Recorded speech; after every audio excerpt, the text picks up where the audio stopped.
The Pittsburgh Steelers are moving on from two players shortly after the NFL draft, starting with Montravius Adams and then also releasing second-year defensive back Ryan Watts due to some medical concerns. For those of you who do not remember, Ryan Watts suffered a neck injury last year during the preseason game against the Detroit Lions.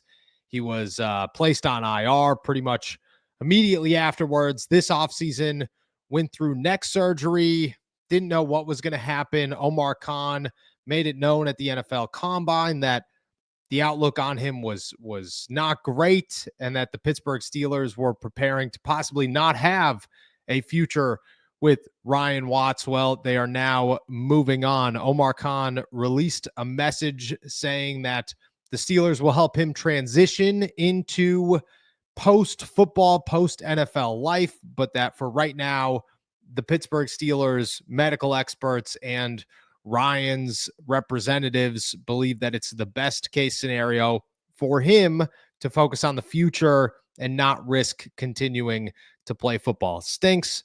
Obviously, our thoughts go out to Ryan, a tough dude who had a future. The Pittsburgh Steelers viewed him last offseason as a guy that made some serious waves later in the training camp process and had an opportunity to make the roster and be part of the defense right off the bat for the Pittsburgh Steelers. The injury derailed that. Now the Pittsburgh Steelers are moving on in a different direction, but will continue to help and support Ryan, which is the most important part throughout this entire process. The Texas defensive back was a sixth-round pick for the Pittsburgh Steelers in the 2024 NFL Draft, played corner at Texas for the Longhorns, was transitioning to safety with the Pittsburgh Steelers. This does not mean that he has retired. It just means that the Pittsburgh Steelers are releasing him with the hopes that he will transition out of football and medically retire at this time. The other one is Montravius Adams,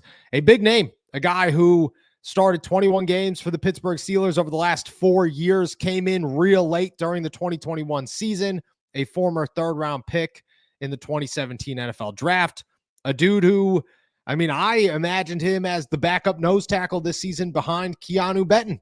That's how I envisioned it. The same thing as last year for the Pittsburgh Steelers. Instead, they bring in Daniel Iguodala. They probably view him as the backup nose tackle after drafting Derek Harmon and Y.A. Black. I think Black at some point is going to transition to nose tackle. Right now, everybody says he's a defensive tackle. Keanu Benton's the nose. We feel good about that. They probably do, but I would imagine at some point Black makes his way to the middle of that defensive line and Keanu Benton starts getting some movement around the defensive line. But Montravius Adams is a dude who's 29 years old, could probably land somewhere else in the NFL. The Pittsburgh Steelers are viewing it as, we added guys. We have a backup nose tackle. Adams probably wasn't going to be a favorite to make the roster. So instead of hurting his chances of making another roster, we'll release him now and give him that opportunity. I think Montravius Adams ends up somewhere else probably pretty soon. And the Pittsburgh Steelers are looking at it going, we got Black, we have Iguodala, we have Keanu Benton, Isaiah Loudermilk is returning, DeMarvin Leal is there, although his future is iffy as well because he also suffered a neck injury last season.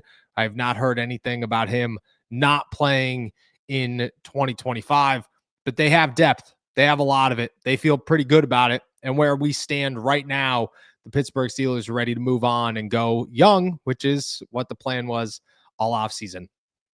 Thoughts go out to Ryan and his family as they transition away from the NFL. Wish him nothing but the best. And as for Montravius Adams, one of the best dudes in the locker room, I'm sure he'll land somewhere else. But the Pittsburgh Steelers, they're making moves shortly after the NFL draft.